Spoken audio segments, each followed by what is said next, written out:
Olá, sejam bem-vindos a mais um Psicologia Espírita com Joana de Ângeles.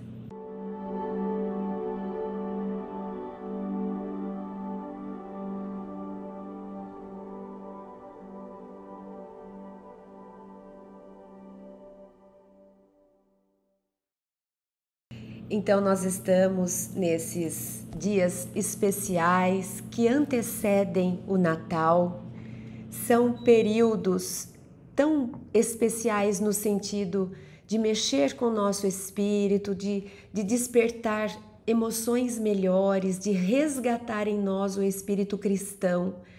Nos ajudam a conectar com o lado melhor da vida, com o lado superior, nos remete à espiritualidade, recordamos Jesus e aproveitando então essa época do ano que já nos convida a essa introspecção cristã, nós aproveitamos para trazer também a nossa contribuição dentro dos estudos da série psicológica de Joana de Ângeles, oferecendo um olhar mais dedicado a esse grande mestre, o maior que já esteve na Terra, aquele a quem oferecemos nossa alma, a quem procuramos seguir ainda em nossos passos de iniciante. Então nós estamos numa série curta, mas de episódios em que nós homenageamos a Jesus e convidamos todo mundo a fazer essa reflexão, trazendo um pouco mais o Mestre querido para dentro dos nossos corações, para que a gente possa internalizar os seus ensinos, além de os conhecê-lo, mas vivenciar esses ensinos tão preciosos que Jesus nos ofereceu. Na cidade de Tiro, alguns anos após a partida de Jesus, o retorno de Jesus à verdadeira pátria, encontramos esta mulher que trazia já no seu rosto as marcas do tempo, as rugas das experiências. Trazia também um semblante de um certo cansaço físico, mas também demonstrava um vigor espiritual. Era uma mulher muito calorosa, carinhosa, acolhedora, respeitada pela redondeza, de uma forma única, porque oferecia a si própria em benefício dos mais necessitados. Dedicava sua vida com bastante dificuldade para atender os leprosos, os doentes, que ninguém queria, que usava o tempo, a energia, a força que possuía para eles, cuidando, oferecê-la naquele momento. Se pudéssemos imaginar o panorama que a envolvia, certamente nos encantaríamos com esse ser. Esse ser tocaria as melhores fibras do nosso coração.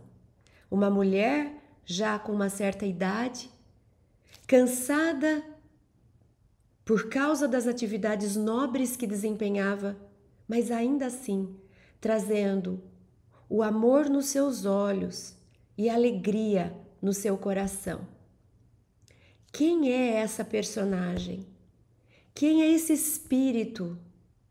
Talvez, se pudéssemos fazer uma análise, teríamos uma lista de virtudes associadas a esse ser, a esse espírito. Diríamos as mais belas palavras a respeito dela. Teceríamos as qualidades mais nobres, faríamos os melhores elogios. Que ser humano, que alma nobre, que espírito dedicado, que pessoa especial, quantas virtudes, como ela tem bondade no seu coração. Mas que curioso, porque se falássemos desse mesmo espírito em outra época de sua vida, se retrocedêssemos alguns anos e nem muitos, no tempo cronológico, e se pudéssemos fazer outra fotografia de uma outra experiência vivida por esse espírito, talvez a nossa análise, talvez o nosso julgamento tivesse sido totalmente diferente. Porque somos assim, somos superficiais em nossas análises, somos levianos em nossos julgamentos. Falta-nos ainda empatia, compaixão, somos capazes de bater o olho em alguém e dizer num instante o que achamos dessa pessoa, como se pudéssemos compreender uma alma humana simplesmente pelo passar de um olhar, mas nós fazemos muito isso. E talvez nós mesmos, que acabamos de tecer elogios maravilhosos, enternecedores a respeito dessa senhora dedicada aos leprosos, se voltássemos no tempo, se regressássemos no tempo alguns anos e pudéssemos ver essa mesma mulher atirada ao chão no centro de uma praça da cidade, jogada naquela terra empoeirada, chorando, humilhada, porque havia sido pega em adultério, era casada, tinha um companheiro e desonrou o seu lar, foi pega em relações íntimas com outro homem, foi jogada escorraçada nessa praça, e a cidade, a comunidade envolvendo-a, carregando pedras nas mãos, prontas para executar o tal do julgamento. E talvez estivéssemos nós lá. Pouquinho de tempo antes, e certamente estaríamos nós. Ao invés de tecer uma lista de qualidades a respeito desse espírito, porque era o mesmo, talvez estivéssemos lá, acusando, torcendo o nariz, cuspindo, apedrejando, criando uma relação de vícios, de desonra, de acusações, de ódio por aquele ser humano. Mas existia um ser especial, luz. Dos seus olhos saía luz, do seu coração, da sua boca saía o amor em essência. E ele estava presente. E ele foi capaz de romper com esse pré-julgamento. Ele foi capaz de iluminar aquelas consciências que estavam ali, levianas, superficiais, rancorosas, primitivas até. E ele, como se tivesse dado um chacoalhão em cada um, olhando para aquela mulher que estava prestes a ser apedrejada, começa a escrever no chão com um graveto e chamando atenção à consciência das pessoas. Contam que o que ele escrevia era como se ele estivesse apontando tantos pecados cometidos por todos aqueles que ali estavam. E as pessoas, percebendo que não eram muito diferentes daquela que estavam prestes a apedrejar, vão se recolhendo depois das palavras do mestre, que disse: aquele que estiver sem pecado, que atire a primeira pedra. Imagino a força que não saiu daquele espírito. Imagino o quanto isso não deve ter despertado as consciências que estavam ali, pelo menos naquele instante. E envergonhado, cada um dos seus acusadores se retirou. Depositaram as pedras e voltaram para suas vidas. E ficou Jesus com aquela moça, com aquela mulher humilhada. E perguntou a ela: onde estão todos aqueles que te acusavam? Mestre, depois de suas palavras, eles certamente voltaram para si, me deixaram em paz. Certamente agora eles estão pensando, refletindo a respeito de si mesmos. Talvez esqueceram do meu problema, porque o Senhor os convidou a analisar o deles próprios. Então, minha filha, eu também não a condeno.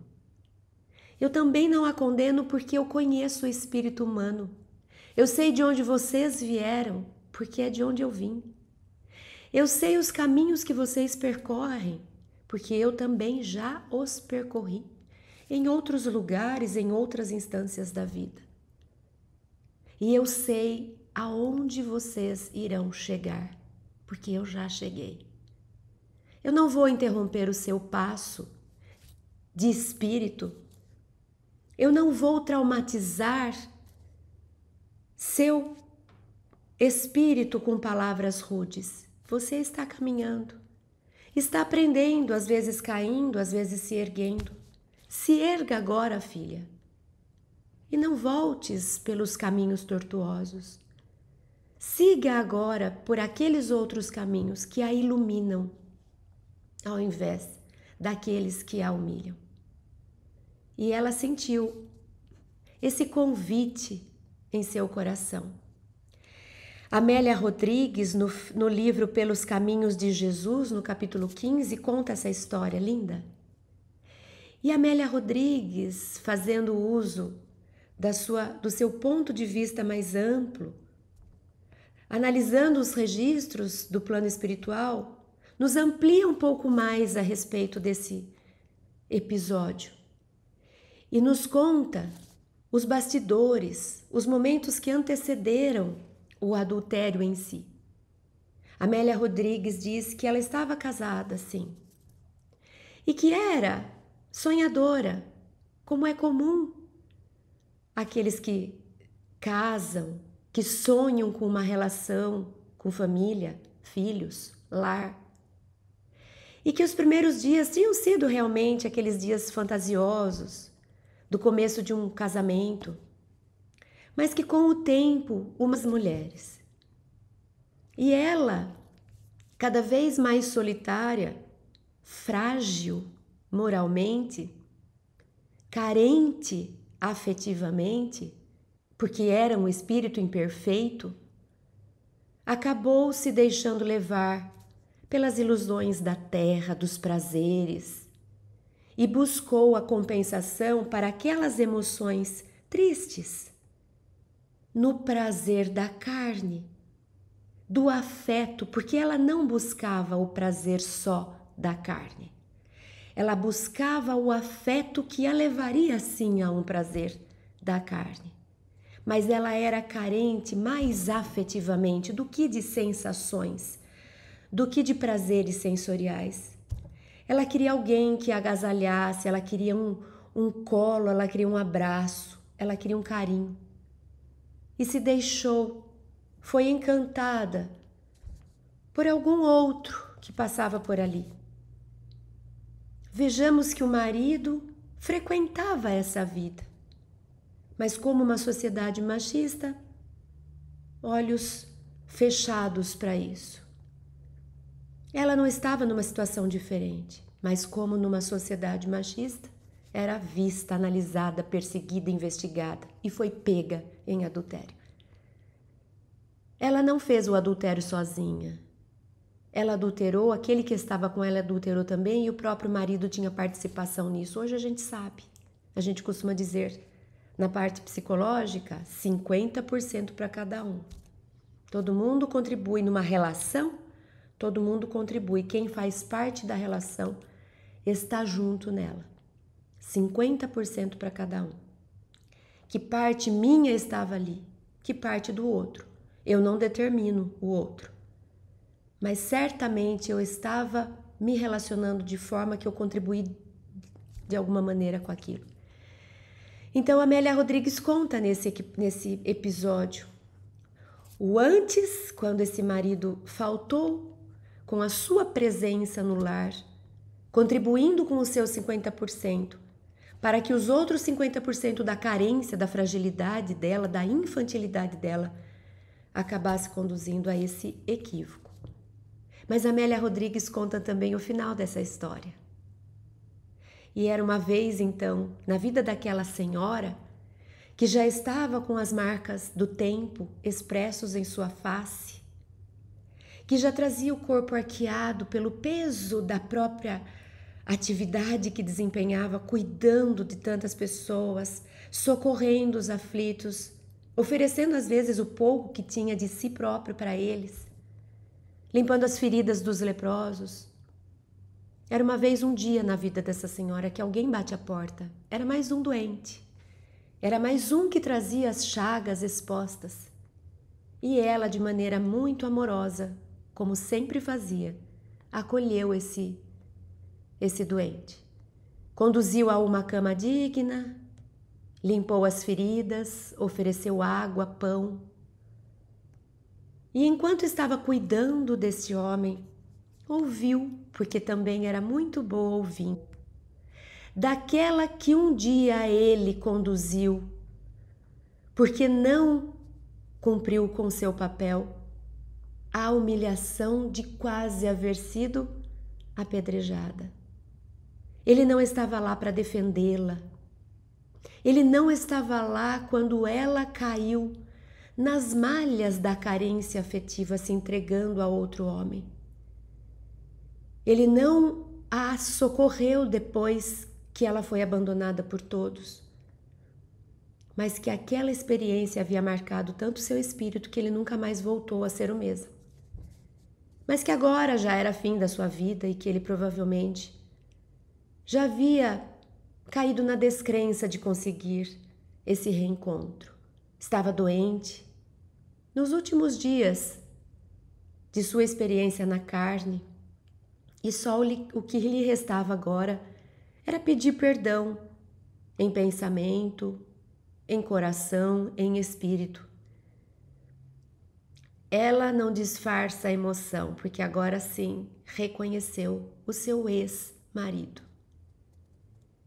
E agora, porque era cristã, e dentre tantas bênçãos que oferecia àqueles que procuravam sua casa de cuidados, o que ela sempre fazia questão, o maior benefício que ela oferecia, as palavras do próprio Mestre. E é esse tesouro que ela oferece a ele. Meu irmão, os seus pecados são perdoados. Jesus nos libertou de nossos pecados. Basta que você tenha aprendido com eles. Basta que você seja nova alma. Basta que você vá e não peques mais. Liberte-se dessa mágoa, desse peso. Deus ouviu suas preces, Deus ouviu sua solicitação. Jesus te encaminhou. Pode seguir em paz para outra vida, a verdadeira vida. Porque sua busca terminou. Você a encontrou. Ela está aqui. E eu o perdoo. Nem me cabe perdoá-lo, porque não é a mim que você deve buscar esse perdão. Mas saiba que no meu coração não existe 1 centímetro de espaço para qualquer mágoa. Jesus nos brindou com essa possibilidade, dessa reunião, que possamos nós seguir juntos, agora por novos caminhos, caminhos que jamais nos levarão à carência afetiva, porque Jesus está sempre preenchendo o vazio de nossas almas, se nós verdadeiramente nos entregarmos a Ele. E essa história ensina a respeito da tolerância. E no livro Jesus e a Atualidade, tolerar alguém, lá atrás, na época de Jesus, antes de Jesus, a palavra tolerância cabia bem. Porque se nós formos analisar o que seria o tolerar, seria simplesmente não querer aniquilar. Seria simplesmente da nossa parte permitir a existência. Tolerar é tolerar o outro, é permitir que o outro exista. Mas veja, será que isso deveria fazer sentido nos dias de hoje? Não parece um absurdo eu dizer, por favor, Tolere o que é oposto a você. Tolere aquele que pensa contrariamente a você. Tolere aquele que se comporta de forma radicalmente diferente de você. É como se, em outras palavras, eu estivesse pedindo, por favor, não mate o diferente. Por favor, não aniquile, não odeie o diferente. Mas depois de mais de 2000 anos ouvindo a mensagem de Jesus, nós ainda estamos pedindo para que pelo menos a gente não aniquile, para que pelo menos a gente não massacre, não odeie, não exclua o outro? Que coração é esse? Cadê Jesus em mim? Se nós somos tantos os cristãos, se as estatísticas dizem que somos milhões espalhados, como que ainda não percebemos? Como ainda notamos a intolerância? Não tolero essa pessoa. Quem sou eu para não tolerar alguém? Não tolero essa forma de pensar. Eu tenho ódio de quem pensa diferente de mim. É assustador para si mesmo. Nós não aprendemos nada. Até hoje não entendemos a lei de causa e efeito, mesmo que seja por medo do futuro. Deveríamos prestar atenção naquilo que sai de nosso coração, na forma como nós nos posicionamos, na forma como nós julgamos os outros. Jesus está longe de nós ainda. Pode estar nos nossos lábios, mas não entrou na nossa boca e certamente não vem do nosso coração. Quanto ódio temos observado nas redes sociais. Nós estamos disputando para ver quem tem mais ódio hoje. Cada mês surge um par de opostos. Partido político, religião, time de futebol, etnia, ponto de vista, ideologia, guerra. Tudo que surge hoje tem dois lados que se odeiam e que vão para a internet destilar ódio. O que nós estamos plantando? Cadê o mundo de regeneração que nós queremos? Hoje não deveríamos mais estar falando de tolerância. Já somos maduros o suficiente. Deveríamos ser, pelo menos. Para podermos falar, eu tolero. Não, como assim tolera? Quem é você até para não tolerar o louco? A palavra tolerância já devia ter sido excluída. Não precisamos mais da palavra tolerância porque ela caiu em desuso. Porque a gente não precisa mais pedir para um tolerar o outro, porque todo mundo, óbvio, que já entendeu que nós não temos direito de não tolerar. Que é o cúmulo da ignorância, do egoísmo e do orgulho. Não tolero fulano. Ainda bem que Deus me tolera, apesar do meu primitivismo, do meu coração ainda. Imagina se Deus falasse, não tolero essa Cris que de vez em quando dá piti, que de vez em quando fica irritada. O que ele faria comigo? Ainda bem que Jesus nos tolera. Mas nós não. Nós nos damos ao luxo de não tolerar os outros. Se a gente pudesse se olhar um pouco mais com distância, a gente faria assim, meu Deus. 2000 anos depois de Jesus e nós estamos discutindo se alguém merece ser tolerado ou não.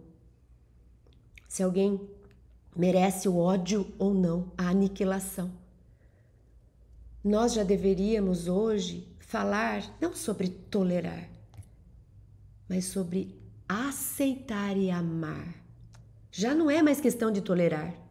Eu já entendi que não tem cabimento a gente discutir tolerância. Isso já deveria ser básico. A gente deveria estar num esforço não de tolerar o diferente, mas de aceitar e amar. Aceitar é eu ratifico você, eu aceito você, eu não quero mudar você, eu não quero converter você, eu não quero. Eu aceito você como você é. E depois, além de te aceitar, eu vou te amar, sendo o meu oposto.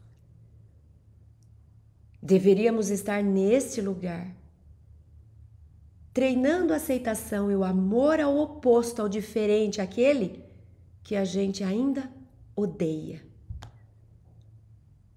Vamos pensar quando nós falarmos sobre tolerância. Tolerar, será que já me cabe, ainda me cabe tolerar alguém? Eu já não deveria estar na condição de quem aceita o outro e de quem ama o outro? Então, Joana de Ângeles, nesse capítulo Jesus e Tolerância, ela diz assim, ela fala a respeito dessa. Hoje o episódio inteiro vai ser em torno da tal projeção da psicologia. Projeção é aquilo que eu vejo no outro, o que me incomoda no outro é aquilo que eu tenho medo de ver em mim. Quando eu morro de medo de ser egoísta, porque eu não saberia o que fazer com o egoísmo, porque eu teria vergonha de mim se eu fosse egoísta, porque eu não saberia como lidar com o egoísmo, quando eu tenho tanto medo de ser algo, por um mecanismo de defesa do ego, eu nego que eu seja e, além de negar que eu seja, eu fico caçando quem é lá fora, eu fico projetando no outro aquilo que eu não quero ver em mim. Então hoje, quando nós falamos sobre tolerância, nós vamos falar sobre esses mecanismos de projeção. Eu persigo no outro, eu não tolero no outro, eu odeio no outro e eu quero matar no outro aquilo que eu mais temo ser. Aquilo que eu não saberia ser, aquilo que eu me envergonharia de ser, aquilo que eu jamais gostaria de ser, em mim eu nego. Não, eu não. Tudo menos isso. E por conta disso significa eu não suporto, eu não tolero essa característica, então aquele que é, eu quero matar. Só que nós sabemos que o ser humano, ele carrega tudo em si. Ninguém é só de um jeito ou só do outro. Nós temos potencialidade para tudo, para o bem e para o mal. É o meu livre-arbítrio que vai me dosar se eu faço um pouquinho de mal ou se eu faço só o bem. Agora, capacidade para fazer, eu tenho as duas. Deus não criou alguns só com capacidade para fazer o bem e outros com capacidade para fazer o mal. Deus criou todo mundo inteiro, nós somos luz e sombra. E nos deu o livre-arbítrio para aprendermos a lidar com o que somos. E é o livre-arbítrio que vai me levar a escolher só oferecer luz, amor. Não porque eu não consigo ser do mal, porque eu escolho não ser. Jesus tinha potencialidade de fazer o mal aqui, ou a gente acha que Jesus, estando na terra, se ele quisesse fazer o mal para alguém, uma força seguraria a mão dele? Não. Se ele quisesse praticar o mal, ele podia. Ou a gente acha que se Jesus quisesse sair ofendendo alguém, a boca dele seria travada por uma força, porque ele não pode falar o mal? Não. Jesus não ofendeu ninguém porque ele não quis. Porque ele escolheu não fazer, não porque ele não tinha competência, condição de fazer. Jesus já era luz. Então Jesus dominava a própria sombra. Ele podia fazer o mal, só que ele não faz. Ele escolheu não fazer. Esse é o nosso futuro. Mas quando nós agimos perseguindo o mal lá fora, intolerando, querendo odiar para matar, é como se a gente estivesse falando o quê? Esse mal não pode existir. Por quê? Porque eu não saberia lidar com ele. Então eu quero negar, eu quero liquidar, eu quero aniquilar. Não é assim que a gente evolui. Eliminando o mal. A gente evolui entendendo. A gente evolui superando. A gente evolui não se deixando arrastar. Eu poderia sim ter ofendido alguém, mas eu consegui não fazer. Olha, esse é o caminho, isso é se tornar cristão. Isso é a gente seguir os passos de Jesus. Então, Joana de Ângeles vai falar sobre, em todos os textos de hoje, nós falaremos sobre isso. Intolerância tem a ver com projeção. Projeção é eu projeto no outro aquilo que eu não quero ver em mim. Aquilo que eu não suportaria admitir que eu carrego, eu prefiro negar em mim e matar o outro para ter a ilusão de que, ufa, me livrei. Não me livrei. Isso continua em mim porque todo mundo tem tudo em si. Todo mundo carrega tudo. Eu não sou uma parte, não tenho parte faltando em mim. O que nos faz diferente é a conscientização. Eu conseguir ser mais ou menos consciente de mim e fazer boas ou más escolhas de um ou de outro jeito. Então, nesse capítulo, no meu livro é página 27, Joana diz assim: julgando as ações que considera incorretas no seu próximo, realiza um fenômeno de projeção próprias mazelas.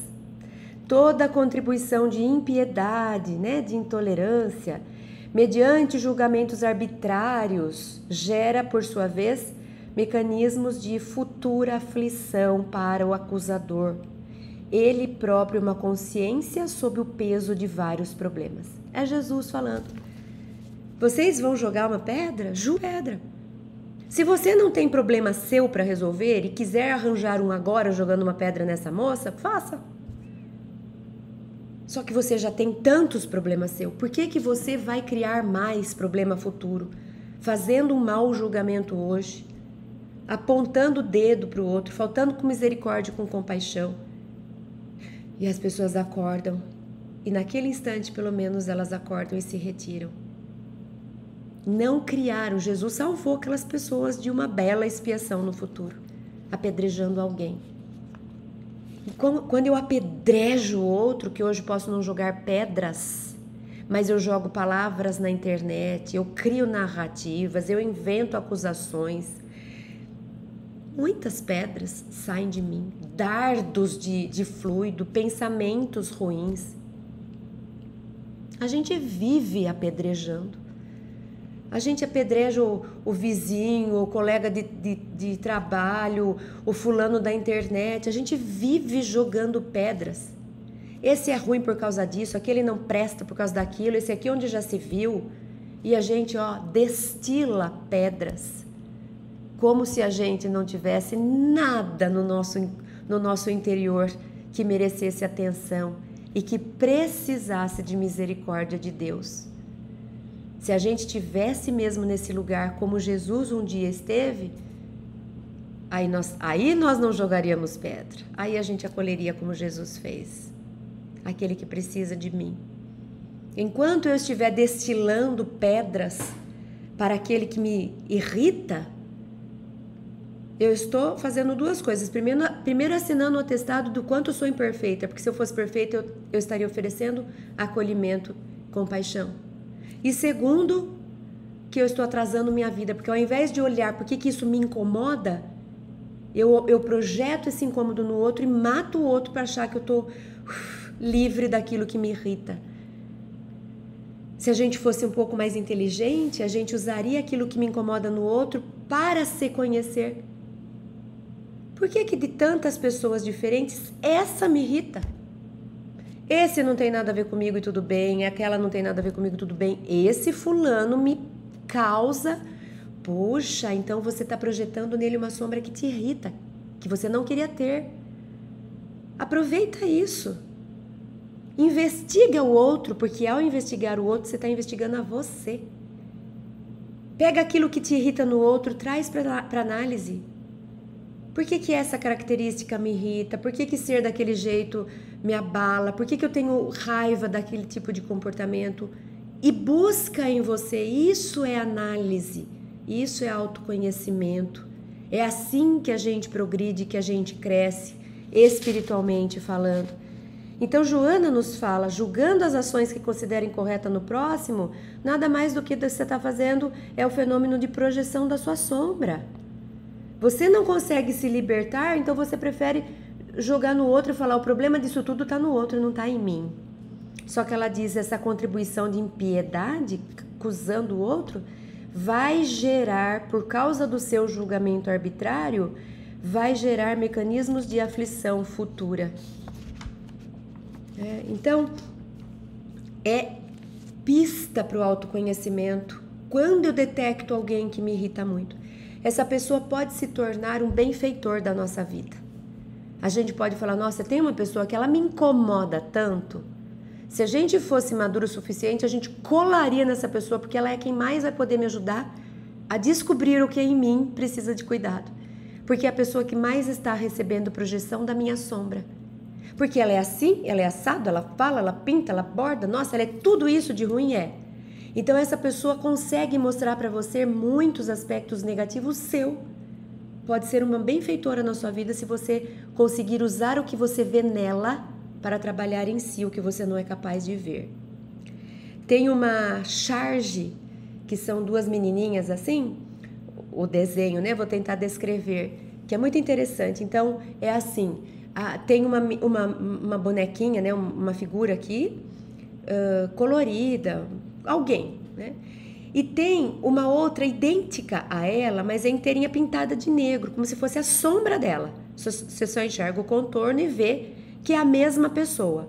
Aqui ela está viva, ao vivo, aquilo que ela enxerga dela, e aqui é a sombra dela, só tem o contorno e ela está preenchida de negro. Então a conversa, tem os balõezinhos, né? Elas estão conversando. Então essa aqui coloridinha fala assim, o que você me conta? Perguntando para essa, o que você me conta? E essa daqui, que é a sombra, responde assim, o que não conta você. Olha isso. Se eu pudesse perguntar para minha sombra, o que você me conta, sombra? Ela me diria o que você não conta. Tudo aquilo que você nega, que você finge que não existe, que você jamais seria, que você está longe de ser, tudo isso sou eu. Você que fica falando que você não é invejosa, imagina, isso você já venceu. Ah, não, você jamais faria isso pro outro, porque todo mundo é ruim, mas você é perfeita. Tudo aquilo que você nega, que você não acha, que você se julga de isenta, tá lá na sua sombra. Tá lá bem distante, escondidinho no calabouço do inconsciente. Enquanto estiver lá, eu não integro. E Joana de Ângeles nos ensina na sua série psicológica que para a gente progredir em espírito precisa integrar consciente e inconsciente. Precisa integrar a sombra. Eu preciso me dar conta do que eu carrego e que eu não quero carregar. Não tem outro jeito para iluminar isso. Eu preciso descobrir isso. Eu não quero ser invejosa. Eu fico tentando fingir que eu não sou. Fulano é invejoso, ciclano é invejoso, beltrano. Eu não. Eu não vou deixar de ser invejosa simplesmente porque eu não queria ser. O caminho para eu deixar de ser invejosa é cadê a inveja em mim? Que tamanho ela é? Desse, alguma deve ter. E quanto mais eu enfrentar isso, quanto mais eu olhar para isso, eu prestar atenção, olha, parece que aquele dia que eu fiz aquele comentário, será que não tinha uma pontinha de inveja? Eu estou iluminando, eu estou me conhecendo, me redescobrindo. E aí sim eu vou iluminando e vou deixando, esvaziando a bexiguinha da inveja. É o único caminho, é esse o caminho que Joana vem nos oferecendo, que é esse caminho da integração da sombra, que é o caminho da iluminação do lado que a gente não gostaria de ser. Então, na página seguinte, página 28, ela diz, o julgamento pessoal que ignora as causas geradoras dos problemas demonstra o primitivismo moral do homem ainda lobo do seu irmão.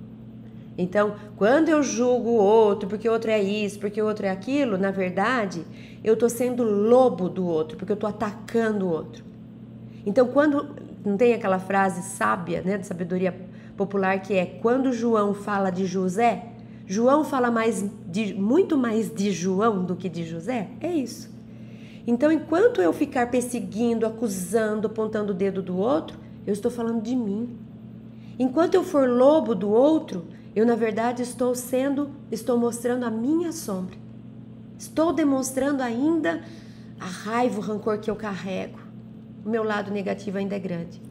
Ela continua: o mestre estabeleceu a formosa imagem do homem que tem uma trave dificultando-lhe a visão e, no entanto, vê o cisco no olho do seu próximo.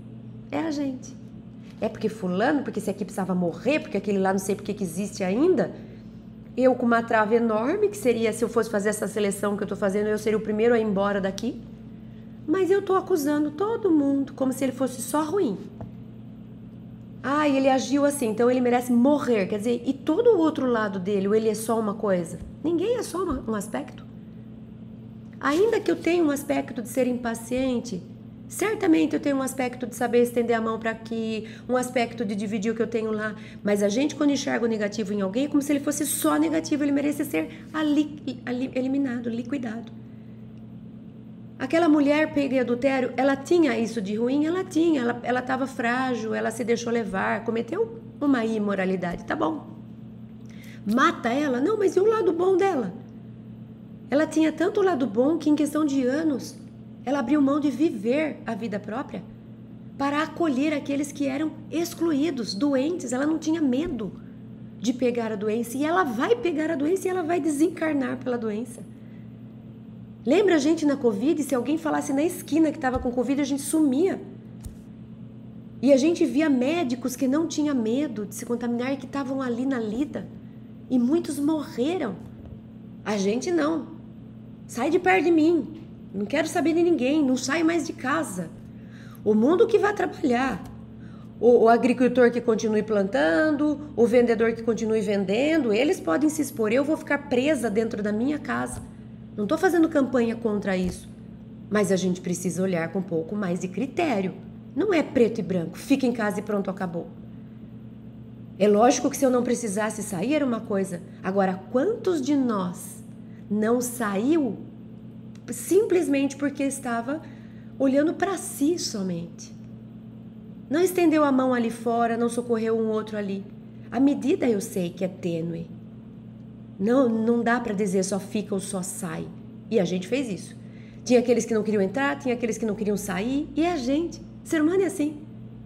Ou eu jogo a pedra, ou eu estou sendo apedrejado. A gente não consegue entender. Será que só tem essas duas posturas? Será que eu não consigo flexibilizar? Será que eu não consigo me proteger, mas também cuidar? É assim, ou a gente está sendo apedrejado, ou a gente está apedrejando. É como a gente lida. Então, para a gente não ser apedrejado, o que a gente faz? Joga pedra. Nega a própria sombra e joga pedra. A tolerância, em razão disso, a todos se impõe como terapia pessoal e fraternal, compreendendo as dificuldades do caído, enquanto lhe distende mãos generosas para soerguer. Então, isso é ser cristão. É antes de julgar, se pôr na mesma condição.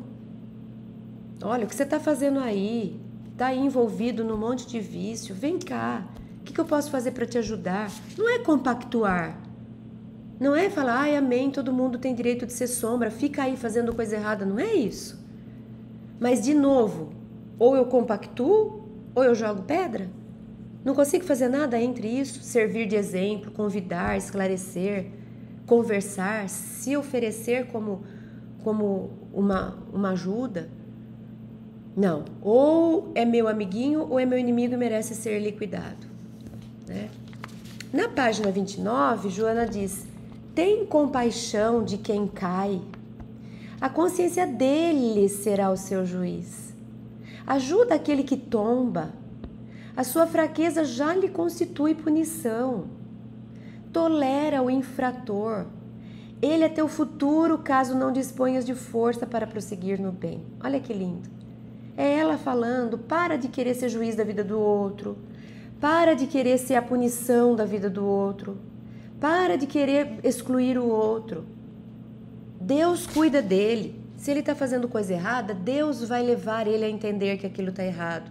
Deus vai oferecer para ele um mecanismo expiatório. Deus vai ensinar na dor, no amor. É papel de Deus, não é meu dizer quem fica, quem morre, quem merece, quem não merece, quem vai ser excluído, quem vai ser execrado. Deus não precisa que eu seja o elemento de ódio aqui matando seja literalmente, seja simbolicamente os outros, para fazer o expurgo para esse mundo de regeneração. Parece que a gente se pôs nesse papel. Cadê aquele olhar compassivo de Jesus? Mulher, quem te acusou? Cadê? Ah, Jesus, puseram a mão na consciência, o Senhor mostrou para eles que somos todos iguais. E se hoje eu estou aqui, amanhã, quem sabe quem será a bola da vez? Vai, mulher, nem eu vou te condenar, porque eu sou amor, amor não condena. Eu sou luz. Luz não intolera, luz não é intolerante, luz ilumina. No Evangelho segundo o Espiritismo, no capítulo 9, item 9, tem esse trecho. O orgulho vos induz a julgar-vos mais do que sois, a não suportardes uma comparação que vos possa rebaixar, a vos considerardes, ao contrário, tão acima dos vossos irmãos, quer em espírito, quer em posição social, quer mesmo em vantagens pessoais, que o menor paralelo vos irrita e vos aborrece. O que sucede então? Entregai-vos à cólera. Então, quando alguém diz, você tá acusando o outro, mas você não é nada diferente. Nossa Senhora, aí a gente fica possesso. Aí a gente se entrega a essas crises de cólera e fica e esbraveja. Ué, cadê a pessoa superior? Eu preciso rebaixar o outro para eu me sentir maior. Que triste. Como eu não me sinto grande, eu preciso sair acusando, perseguindo, eu preciso sair excluindo, condenando. Porque quando eu mostrar que todo mundo é ruim, eu posso ficar com a sensação falsa de que eu sou melhor, de que eu sou maior. É isso.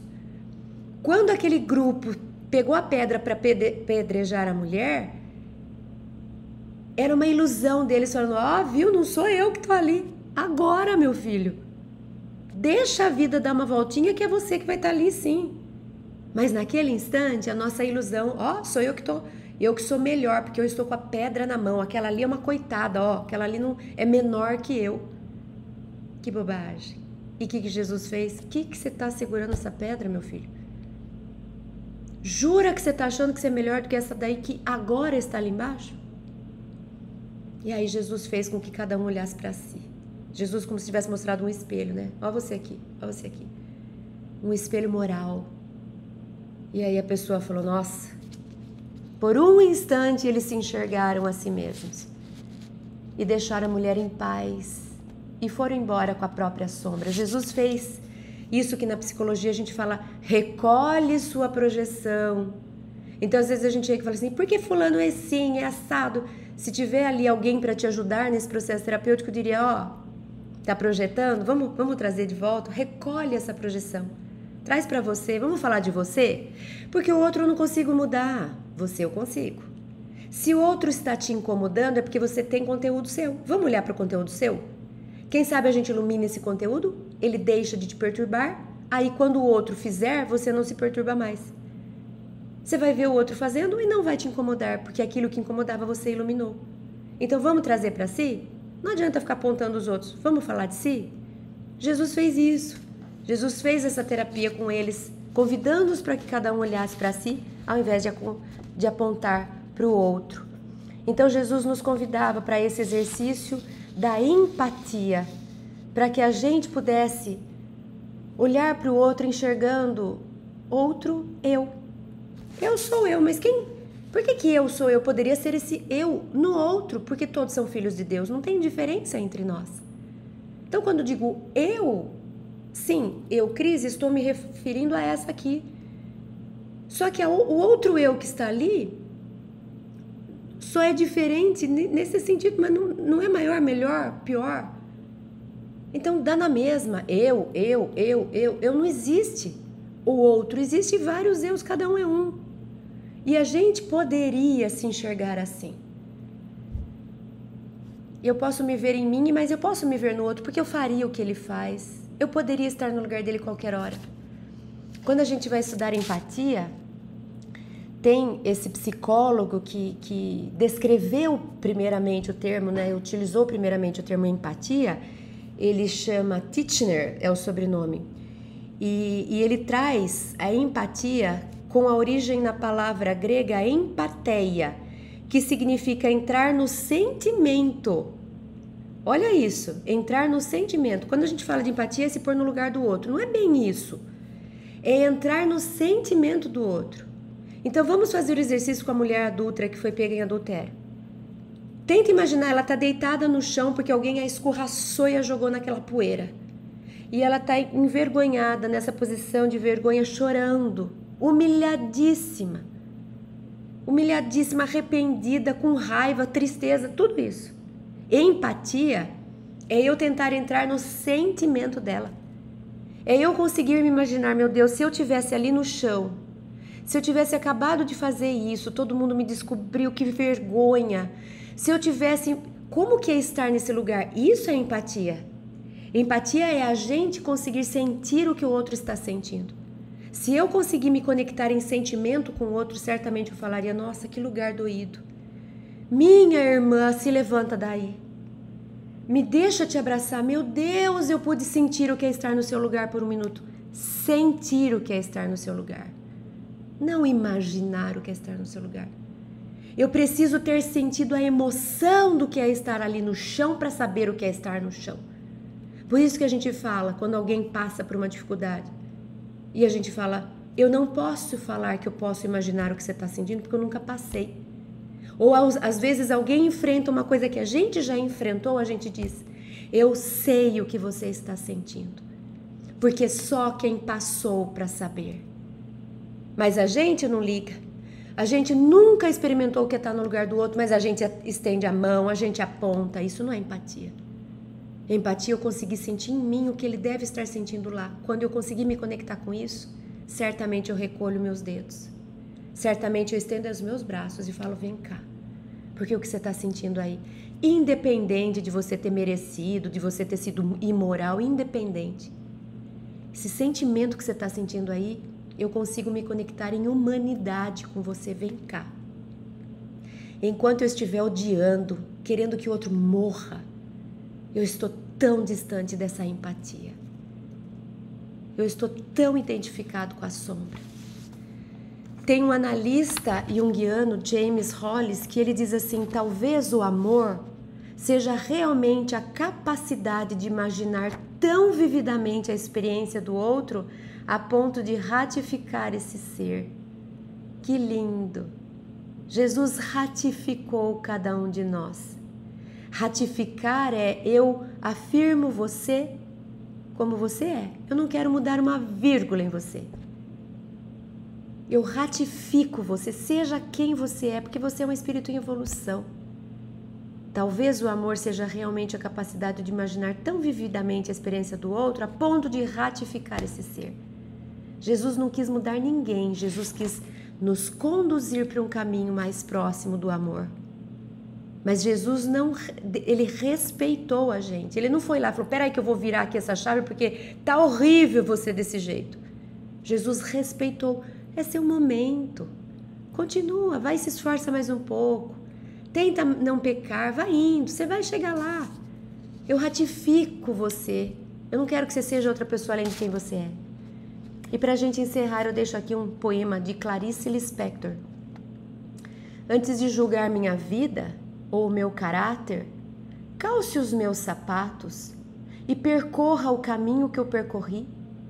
Viva as minhas tristezas, as minhas dúvidas e as minhas alegrias. Percorra os anos que eu percorri, tropece onde eu tropecei e levante-se, assim como eu fiz. Obrigada pelo encontro de hoje. E se Deus permitir, estaremos aqui semana que vem.